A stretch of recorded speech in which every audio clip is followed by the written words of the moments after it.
Hermanos, buenos días. ¿Se escucha bien? ¿Se escucha claro?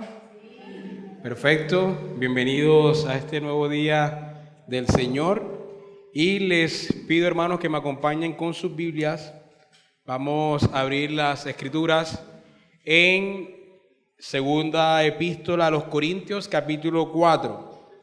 Segunda Epístola a los Corintios, capítulo 4. Y vamos a leer desde el versículo 7 hasta el capítulo 5, versículo 10. Segunda Epístola a los Corintios, capítulo 4, del versículo 7 al capítulo 5, versículo 10.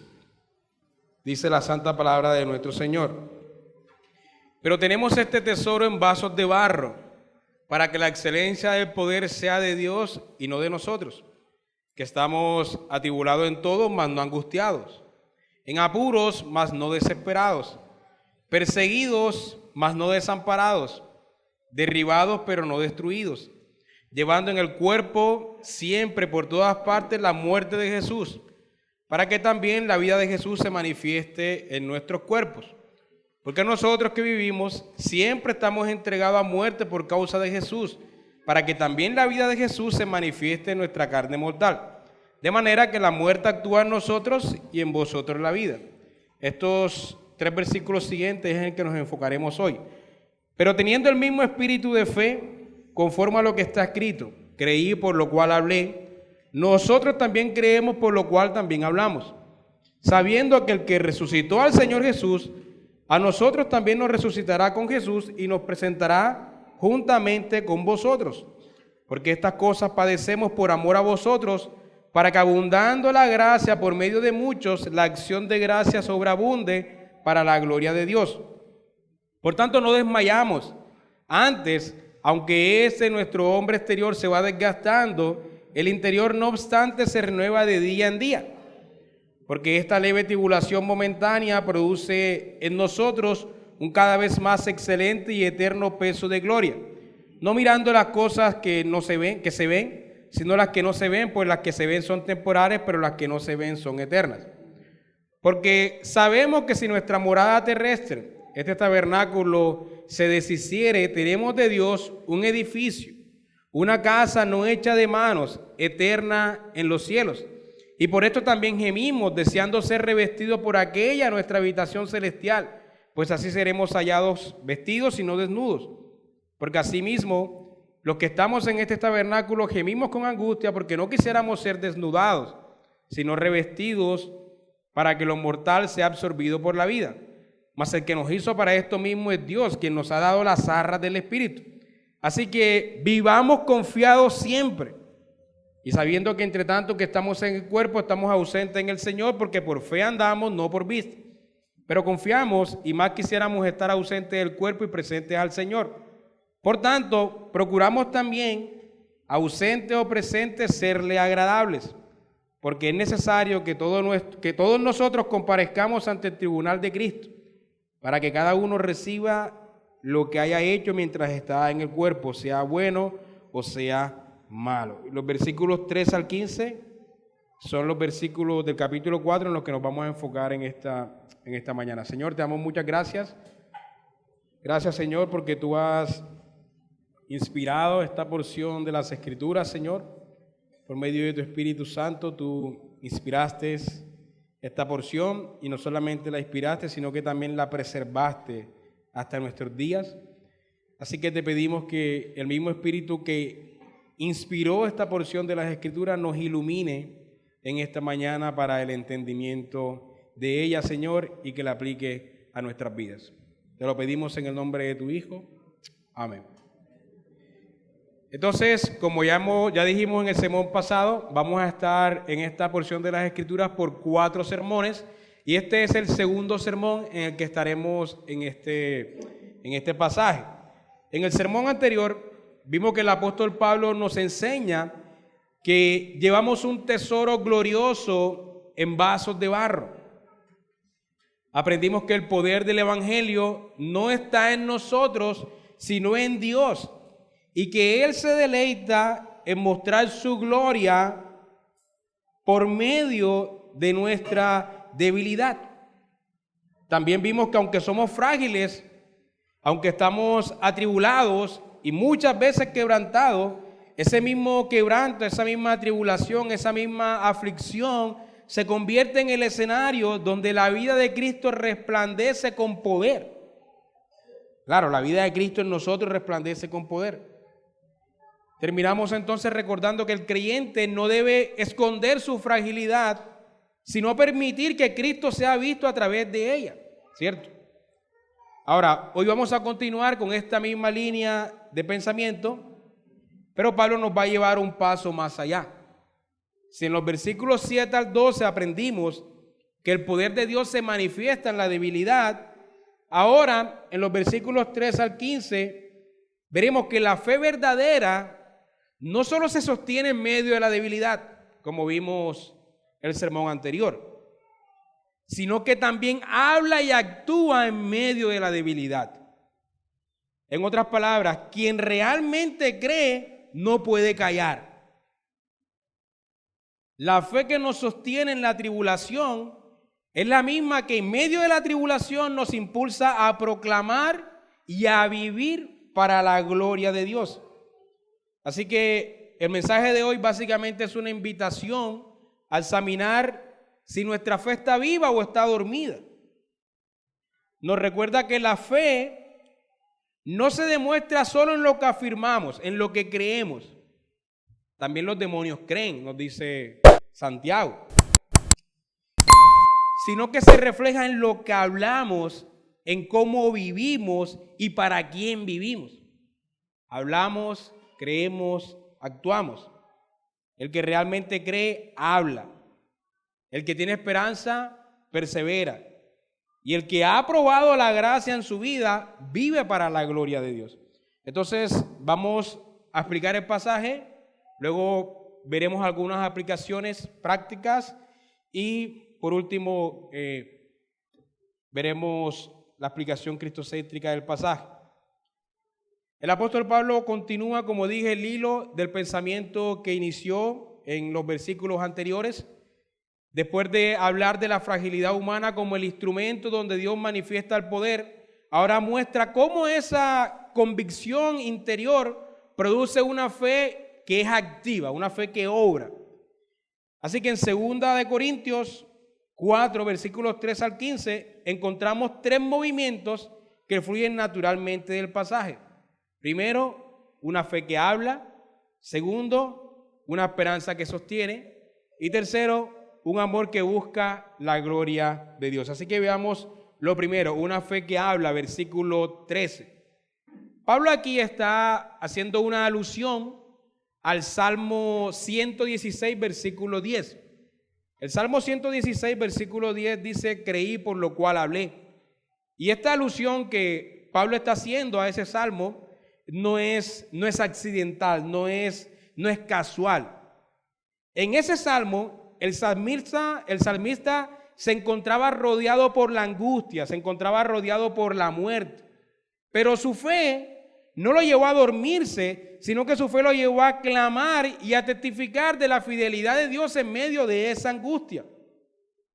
Y entonces Pablo se está identificando con esa misma actitud. Su ministerio está marcado por el sufrimiento.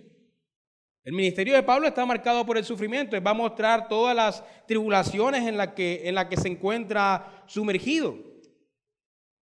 Pero lejos de que esa tribulación lo silencie, como que sufrir en su casa solo, aislado, casa solo, como decimos aquí en Cartagena, ¿no? En lugar de aislarse, de sufrir, de encerrarse, su fe lo impulsa a hablar, su fe lo impulsa a actuar. Entonces, la fe aquí no es muda, la fe tiene una voz, actúa. Así que quien ha creído en el Evangelio no puede simplemente callarse. Sí, vimos que estamos atribulados, ¿cierto? En el sermón pasado, estamos atribulados, pero proclamando la verdad. Sí, estamos en apuro, pero llevamos el mensaje de salvación a otros. Entonces, la tribulación no debe aislarnos. Más bien, en medio de ella, hablamos y actuamos conforme a lo que hemos creído. Una historia hermosa que nos puede ayudar a ilustrar esto aunque la historia de Pablo ya es suficiente ilustración, pero una historia es la de un misionero, Adoniram Hudson. Estos días veía la historia con los hijos míos y fue una historia muy, muy impactante. Él fue el primer misionero en Birmania, que actualmente se conoce como Myanmar. Es un país en Asia, allí cerca de la China, al lado de Tailandia. Y él fue el primer misionero en ese lugar. Y durante años, él predicó sin ver una sola conversión allí. La lengua era compleja y la estaba aprendiendo. La cultura era muy impenetrable, era una cultura muy budista y sectaria, un sectarismo particular del budismo. Y tenía una posición feroz también. El rey le había dicho que podía vivir allí, pero tenía prohibido compartir el evangelio con las personas del lugar. Así que simplemente callaba y analizaba todo y aprendía la lengua. Pero los budistas del lugar estaban vigilándolo constantemente para tratar de encontrar algo, alguna ocasión para acusarlo ante el rey. Y aún así, a pesar de toda esta oposición, este hombre brillante podía volver a Inglaterra y seguramente hubiese tenido un ministerio muy fructífero en un país cristiano como era Inglaterra en aquellos días. Sin embargo, decidió permanecer en este lugar durante 40 años, prácticamente toda una vida. Y él se dedicó a aprender la lengua y se dedicó a traducir la Biblia a ese idioma durante 24 años. Se demoró 24 años haciendo la traducción de la Biblia al birmano. Y él estaba convencido de que la palabra debía llegar a ese pueblo y vivía por ello, a pesar de que no veía conversión a su alrededor. Y en medio de ese trabajo vino la oscuridad. Él fue encarcelado brutalmente. Y no solamente que fue encarcelado, sino que fue colgado con los pies. Estaba con los pies colgados en medio de su cautiverio. Imagínense estar encarcelado de esa manera. Y duró encarcelado así durante mucho tiempo. Lo golpearon. Porque los budistas lo acusaron de ser un espía de los ingleses. En ese momento Birmania estaba en guerra con los ingleses y él enviaba reportes a su agencia misionera. Y los budistas vieron uno de esos reportes, vieron que él estaba mandando una carta y leyeron el reporte y vieron que él estaba informando todo lo que estaba haciendo y pensaron que era un espía. Entonces lo capturaron y lo llevaron preso. Y entonces, una vez sale de la cárcel, gracias a una intervención que ocurrió con los ingleses, él fue marcado por un luto porque su esposa, Anne, murió al año después de que él salió de la cárcel. Murió por una fiebre tropical. Y ella acababa de darle a luz un hijo que murió 6 meses después. Murió su madre y a los 6 meses murió su hijita que ya tenía 2 años. De hecho, él mismo enfermó y estuvo al borde de la muerte. Y uno se pregunta, pero ¿cómo un hombre así no volvió a su tierra? O sea, evidentemente Dios te está mostrando, evidentemente entre comillas, Dios te está mostrando que este no es tu lugar. Esta no es tu tierra. Aquí no hay un ministerio fructífero para ti. Tu esposa ha muerto, tu hija murió. Nadie quiere escuchar el evangelio aquí, aunque hay unos cuantos convertidos. O sea, tal vez esa es una señal de que te deberías devolver a tu tierra. Y luego él mismo enferma y estuvo al borde de la muerte. Sin embargo, él no dejó de creer, y eso es lo impactante. Y por eso no dejó de hablar y por eso no dejó de actuar, aun cuando estaba atribulado y se le veía el dolor en medio de su servicio. Y cuando todo a su alrededor le gritaba, calla, regresa a Inglaterra, aísla tu dolor, abandona tu misión, su fe siguió actuando, su fe siguió proclamando y continuó tradiciendo y continuó sembrando. Y años después, aquel suelo que parecía estéril se convirtió en una iglesia viva con miles de creyentes que aún hoy día leen la Biblia que él tradujo. La única Biblia que está en ese idioma es la Biblia que tradujo este hombre. Entonces la fe verdadera no se encierra en el dolor a pesar de la tribulación terrible, sino que cree. Y el creer, por eso hablamos y por eso actuamos. Ahora, volviendo a la historia de Pablo, en el contexto de Corintio, si leemos toda la carta nos damos cuenta que muchos le estaban menospreciando, porque su ministerio no parecía exitoso, no parecía admirable. Pero él dejaba claro que él no predicaba ni obraba por necesidad de reconocimiento, sino porque la fe en Cristo lo obligaba a proclamar y a vivir la verdad que él había abrazado. Su testimonio nacía del convencimiento de que el mensaje del evangelio es vida para los muertos y esperanza para los desesperados. Así que su boca confiesa y su vida refleja lo que su corazón cree. La verdadera fe siempre actúa. Así que cuando alguien cree de verdad, el silencio se vuelve imposible. Porque el creer nos lleva a proclamar. Y esa es la teología del apóstol Pablo. No era simplemente un conocimiento netamente teórico, sino que era un conocimiento que lo conducía a la acción.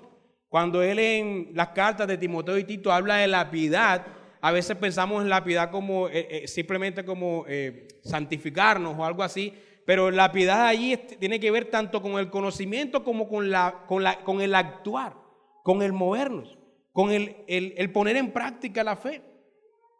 Los escolásticos medievales, que eran académicos de las escuelas y que escribían bastantes volúmenes y debatían constantemente sobre teología, ellos debatían intensamente sobre qué era la teología. Y entonces algunos decían que la teología era una ciencia teórica, es decir, una ciencia que estaba orientada a la contemplación y al conocimiento especulativo de Dios. Y otros decían, no, es una ciencia práctica, que está orientada hacia la vida, hacia la virtud, hacia la obediencia. Y hubo voces de ambos lados, pero la tendencia general fue inclinarse al hecho de que la teología era una ciencia teórica y una ciencia especulativa. Por tanto, se pasaban años y años sentados en un escritorio escribiendo y escribiendo y escribiendo volúmenes de teología y debatiendo entre ellos. Pero siglos después, los teólogos reformados retomaron la misma discusión y ellos también se preguntaron, ¿qué es la teología? ¿Es la teología para contemplar o es la teología para vivir? Y la respuesta a la que ellos llegaron, aunque algunos dijeron que la teología era sabiduría, la mayoría llegó a la conclusión de que ni era ciencia teórica ni era ciencia práctica, sino que era ambas cosas. La teología es ciencia teórica y ciencia práctica. Nace de la contemplación de Dios, pero se ordena hacia la transformación de la vida, es decir, hacia la acción. En otras palabras, la teología no es un sistema de ideas para almacenar, para debatir en las aulas de clase, sino un conocimiento que también conduce inevitablemente al obrar, a la acción, a la piedad, a la obediencia. Es decir, la verdad de Dios conduce a una vida real en las calles de nuestra ciudad. Entonces, esta teología teórico-práctica del apóstol contrasta con la actitud de muchos que profesan creer, pero que debido a las tribulaciones o los sufrimientos prefieren aislarse y prefieren callar. Pero San Pablo no se cae ante el sufrimiento, sino que lo interpreta como parte del testimonio, como parte de aquello donde Dios lo ha colocado. Y en lugar de preguntarse, ¿por qué me pasa esto?, él proclama, aunque me cueste, hablaré y actuaré porque creo. Porque el ministerio es vida entre la muerte, esperanza entre la desesperanza. Y en el versículo 14 nos muestra esa esperanza que sostiene. El fundamento de esa fe que obra a pesar de las tribulaciones se halla en la esperanza de la resurrección. Él dice, sabiendo que el que resucitó al Señor Jesús, a nosotros también nos resucitará con Jesús y nos presentará juntamente con vosotros. Noten el verbo que él está usando aquí, sabiendo. Muestra que la esperanza de Pablo no es una posibilidad incierta, un tal vez, sino es una convicción firme. Él no dice, bueno, quizás. No dice, No dice tal vez, no dice sabemos. Certeza. Esta certeza transforma la manera en cómo él enfrenta el dolor. La fe que habla no se apoya en emociones pasajeras, sino en una esperanza eterna y real, una certeza real de que me desgasto porque viviré, resucitaré con Cristo. Así que la resurrección futura iluminaba su presente, iluminaba su ministerio. Todo sufrimiento entonces para él adquiría un sentido porque el sufrimiento no era el final. Pablo sabía que aunque su cuerpo exterior se desgastaba, su vida estaba escondida en Cristo, con Cristo en Dios. Así que la resurrección para Pablo no era solamente un evento futuro, un evento que pasará en algún futuro próximo. No era solamente eso para Pablo. Para Pablo era la convicción presente que sostenía al creyente en medio del quebranto. Era una creencia futura con implicaciones en el obrar de hoy. En el siglo XVII hubo un teólogo y matemático brillante, muy famoso, tal vez muchos de ustedes lo conozcan, Blaise Pascal, teólogo y matemático brillante. Y él formuló un argumento apologético muy conocido llamado la apuesta. Así se le conoce, la apuesta de Pascal. Y su planteamiento era sencillo. Él decía, si apuestas por creer en Dios y te equivocas, no pierdes nada. Pero si apuestas por no creer y te equivocas, lo pierdes todos. En otras palabras, según Pascal, es más razonable apostar por la existencia de Dios y la vida eterna, porque las ganancias son infinitas y las pérdidas mínimas. Él estaba pensando en un juego de azar. Es decir, el cristiano apuesta por la vida eterna, apuesta por Cristo. Y si en última no hay resurrección, no ha perdido nada. Nada tiene que perder. Pero si hay resurrección, lo gana todo. Por tanto, coloca esto aquí y luego coloca acá y se pone en la posición de aquel que rechaza el evangelio. Y él dice, si la vida eterna es real y la resurrección es real, si no es real, no pierde nada. Pero si es real, lo pierdes todo. Entonces, hay mucho que perder aquí y poco que perder acá. Así que pensando en términos de azar, es mucho más razonable creer en el evangelio. Básicamente, ese era el argumento de Pascal. Ahora, Pascal tiene la certeza de la resurrección. Él cree en la resurrección, pero este es como un argumento de él colocándose en los zapatos de los incrédulos. Pero lo que Pablo está diciendo aquí en este pasaje va más allá de una apuesta filosófica.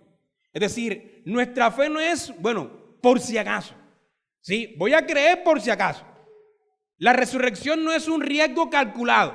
Vamos a arriesgarlo por si acaso. Pablo no dice apostemos, porque tal vez haya resurrección. No, él dice sabemos. Sabemos que Cristo resucitó. Sabemos que nosotros también resucitaremos con Él. Sabemos que el sufrimiento no tiene la última palabra. No estamos tomando un paso de fe porque es mejor estar seguro por si las dudas, sino porque estamos absolutamente convencidos, tan convencidos como el apóstol Pablo de que la resurrección es real. No es una apuesta por si acaso, es que realmente eso es así. Y solo esa convicción firme, no una apuesta cautelosa, es la que puede sostener al creyente cuando todo a su alrededor se derrumba. Cuando todo a su alrededor se derrumba, el creyente puede estar firme porque él está convencido. Con convicción no de apuesta, no de tal vez, sino con convicción de certeza de que Él resucitará. Eso es lo que lo puede sostener en ese momento. Así que solo quien sabe que la historia termina en vida eterna y en victoria puede arriesgarse a servir, a hablar, a dar, incluso en medio del dolor. Así que no vivimos por una apuesta, sino por una certeza. Cristo resucitó y nosotros resucitaremos con Él. Por eso Pablo enfatiza la unión con Cristo. La vida del creyente está entrelazada con la de Cristo. Donde Él va, nosotros también iremos. Y es esta unión la que cambia la manera en cómo debemos interpretar nuestro sufrimiento. Hermanos, si Cristo fue glorificado a través de una cruz, también el creyente puede ser glorificado a través de los sufrimientos porque padece juntamente con Cristo. Y en tercer lugar, mis hermanos, versículo 15, finalmente Pablo nos muestra uno de los propósitos que motiva su perseverancia. Dice, porque todas estas cosas padecemos, además de que él está convencido de la resurrección de Cristo. Él dice, porque todas estas cosas padecemos por amor a vosotros, para que abundando la gracia por medio de muchos, la acción de gracia sobreabunde para la gloria de Dios. Lo que está diciendo aquí Pablo es demasiado profundo. O sea, es fácil explicarlo, es fácil leerlo, pero ponerlo en acción, lo que él está diciendo aquí, es contracultural. Aquí se revela el corazón pastoral de este hermano, de este hombre, de este apóstol. Se nos revela su teología teórico-práctica, práctica-teórica. Él sabe que su sufrimiento, aunque está sufriendo, es duro, ese sufrimiento conduce al bien de los demás, pero sobre todo conduce a la exaltación de Dios, a la gloria de Dios. Y el amor de Pablo entonces se expresa en servicio sacrificial. Su teología no se queda en conceptos abstractos. Todo su ministerio, sus viajes, los peligros, las lágrimas, el cansancio, las críticas, todo está orientado a que otros reciban la gracia que él mismo ha experimentado. Este amor es una de las marcas de la fe genuina. Quien ha recibido gracia y quien medita en esa gracia desea que otros también la reciban. Por eso Pablo puede soportar cualquier cosa si eso resulta en la salvación y en la edificación de otros. Pablo desea irse con el Señor, quiere la resurrección rápido, pero a la vez desea que otros reciban ese evangelio. Y por eso prefiere quedarse para proclamar el evangelio. Y la segunda parte del versículo dice, para que abundando la gracia de Dios por medio de muchos, la acción de gracia sobreabunde para la gloria de Dios. Es decir, noten que el evangelio produce un círculo virtuoso. La gracia se multiplica, entonces la gratitud se expande y la gloria de Dios entonces se magnifica. Es decir, cuando los creyentes son alcanzados por gracia, ellos responden con adoración, dan gloria a Dios. Y cuando muchos adoran, Dios recibe la gloria que le corresponde. Dios me salva y Dios recibe gloria por la salvación. Dios me envía y Dios recibe gloria cuando yo voy y predico. Yo predico y otros son salvados por la predicación y Dios recibe gloria por esa salvación. Y nuevamente el círculo, es decir, Dios recibe la gloria en todo el proceso. Y en este punto Pablo cierra el argumento de los versículos 7 al 15. El argumento es el siguiente: toda la vida cristiana, la debilidad, la esperanza, el amor convergen en un solo fin, la gloria de Dios. No hablamos la verdad por orgullo, por vanagloria, sino por gratitud hacia el Dios que nos salvó.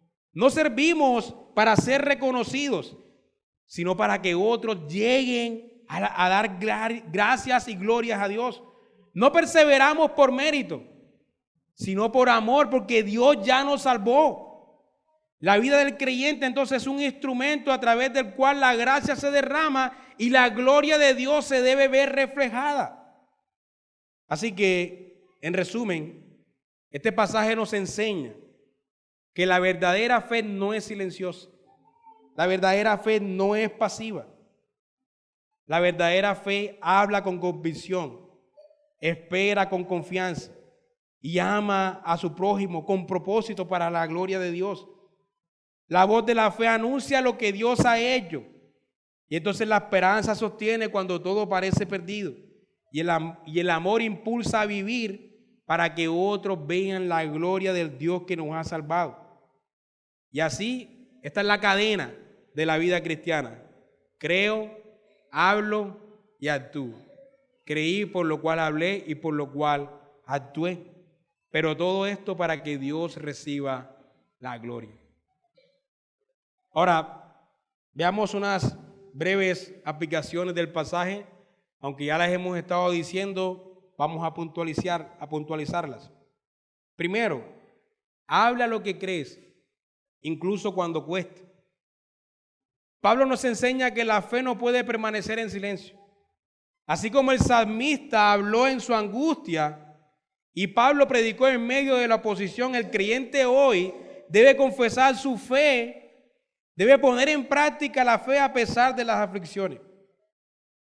Y hablar lo que creemos no se limita, como hemos dicho ya, a la mera predicación teórica, sino a vivir con coherencia ante las familias, ante nuestros amigos. Cada palabra, cada gesto, cada decisión es una oportunidad para hacer visible la confianza que tenemos en Dios. Así que cuando permanecemos fieles, creyendo, hablando y actuando, a pesar del cáncer que me detecta, a pesar del fallecimiento de un ser querido, a pesar de la escasez económica en mi hogar, a pesar de la falta de empleo, llevo 2 años desempleado, a pesar de los ataques de pánico en las noches, a pesar de las persecuciones a nuestro alrededor, etc. Cuando permanecemos fieles en medio de eso, entonces damos testimonio de la esperanza que nos sostiene. Así que cuando llegue la duda, recuerda estas palabras: creí, por lo cual hablé. En segundo lugar, aférrate a la esperanza de la resurrección. La fuente de la fortaleza del apóstol era su convicción en la resurrección, sabiendo que el que resucitó al Señor Jesús, a nosotros también nos resucitará, dice. Esta certeza da sentido al sufrimiento y cambia nuestra perspectiva diaria.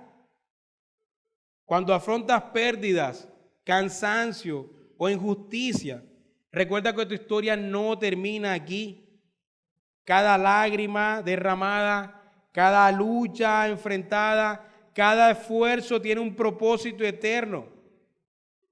Y esta esperanza no es evasión, no es evadir lo que hacemos. No es, como decía Karl Marx, no es el opio del pueblo para escaparnos de nuestra realidad. Al contrario, es la convicción presente que nos permite enfrentar con valentía la situación que estamos atravesando. Eso es lo que hace esta convicción en la resurrección. Esto nos permite mirar más allá del dolor y perseverar aquí y ahora con gozo. Así como Cristo venció a la muerte, hermanos, también nosotros resucitaremos con Él. También nosotros resucitaremos con Él. Así que vive con la mirada en ese día, porque esa certeza transforma cada momento en el hoy, en el presente. En tercer lugar, ama con sacrificio, buscando el bien de otros. Él, el apóstol, soportaba sus padecimientos por amor a vosotros. Su vida muestra que el amor verdadero siempre implica entrega. La fe que habla y espera también actúa con compasión. En la iglesia, en el hogar o en el trabajo, amar como Cristo significa servir a otros, perdonar a otros, cargar el peso de los demás. Este amor no busca recompensa, no busca reconocimiento, busca que otros sean salvados por la misma gracia que te salvó a ti. Busca que otros sean edificados en la gracia. Y cada vez que ayudas, cada vez que consuelas o cada vez que intercedes por tu hermano o por otro, pones en práctica estas convicciones. Hermanos, la fe madura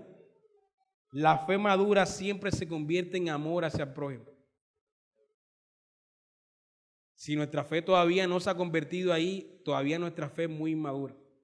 Si estamos buscando el reconocimiento de los demás, si estamos buscando el aplauso de los demás, si estamos buscando que todo gire alrededor de nosotros, todavía nuestra fe tiene que madurar y que se vuelva sacrificial en amor hacia los demás. En cuarto lugar, vive para que Dios sea glorificado. Hermano, yo sé que todos decimos, esto es fácil decirlo, no, todo para la gloria de Dios. Hagamos todo para la gloria de Dios, pero en la práctica, ¿realmente hacemos todo para la gloria de Dios? Uno ve que Falcao García hace un gol y dice, fue para la gloria de Dios. Realmente fue para la gloria de Dios que hizo el gol. A veces se convierte en un cliché esto, ¿no? Pero el fin último de todo lo que Pablo vive y enseña es que la acción de gracia sobreabunde para la gloria de Dios. Esa debe ser nuestra meta. Cada uno de nuestros actos debe apuntar hacia Él. Como dice la primera pregunta del Catecismo Mayor de Westminster, el fin principal del hombre es ¿qué? Glorificar a Dios y gozar de Él para siempre. Si no vives de acuerdo a eso, estás viviendo una vida distorsionada. Eres como una nevera que guarda ropa, ¿sí? O como una lavadora que guarda la comida. Es decir, vives inadecuadamente y no vives conforme al diseño divino. Así que antes de buscar el éxito personal, antes de buscar la aprobación o consuelo, pregúntate, ¿glorifica esto a Dios? ¿Esto que haré glorifica a Dios? Si la respuesta es sí, entonces tu debilidad, tu servicio y tu voz habrán cumplido su propósito. Ahora bien, todo lo que Pablo enseña en este pasaje se resume en una sola realidad, hermanos. Cristo es la fuente, el modelo y el fin de nuestra fe. Él es el verdadero creyente que habló en medio de la aflicción, el que esperó confiado en el Padre en medio de la tribulación, el que amó hasta la cruz y el que vivió y murió para la gloria del Padre. En Cristo, hermanos, vemos la plenitud de todo lo que Pablo está describiendo. Cuando Pablo dice, creí por lo cual hablé, podemos oír las palabras del eco mismo del Señor Jesús en su vida. Él no se cayó ante el sufrimiento, sino que dio su vida para vencerlo, para que nosotros podamos vencerlo en Él. Entonces la cruz no fue silencio. La cruz no fue un mensaje de derrota. La cruz fue la proclamación del consumado es. Está pagado.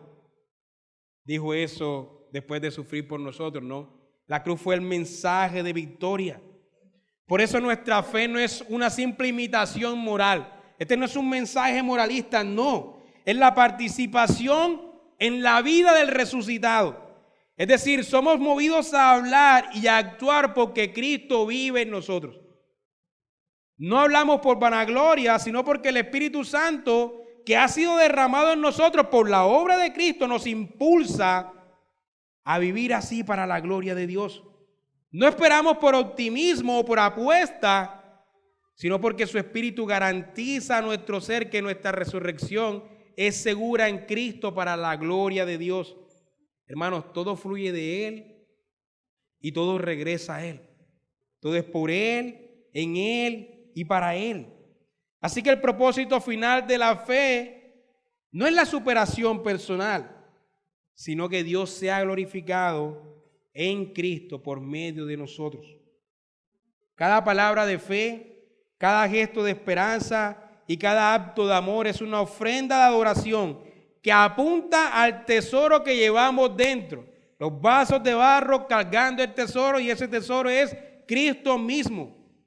Él es el motivo de nuestra esperanza y también Él es la razón de nuestra alabanza. Así que por último, hermanos, el llamado de este texto en esta mañana no es simplemente ve y habla más o ve y haz más. No estoy diciendo eso, sino vive por Cristo y para Cristo.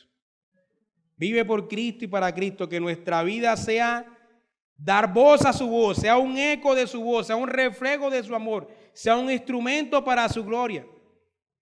Porque al final todo lo que hacemos, todo lo que decimos y todo lo que sufrimos tiene un propósito, que en nosotros y a través de nosotros Cristo sea glorificado. Él es el dador de la fe y el fin de nuestra fe, quien sostiene nuestra fe, y Él es el todo de nuestra fe. Así que Cristo no es el ABC de la vida cristiana, no es lo que necesitamos saber al inicio y después nos ocupamos en la especulación, no. Cristo es el inicio y el día a día de nuestra fe y el fin de nuestra fe, y Él es todo en nosotros. Y la resurrección suya es nuestra convicción, la convicción que nos sostiene en el presente. Amén. Gracias, Señor, por tu palabra. Aplícala en nuestras vidas, Señor. Lo pedimos en el nombre de tu Hijo. Amén.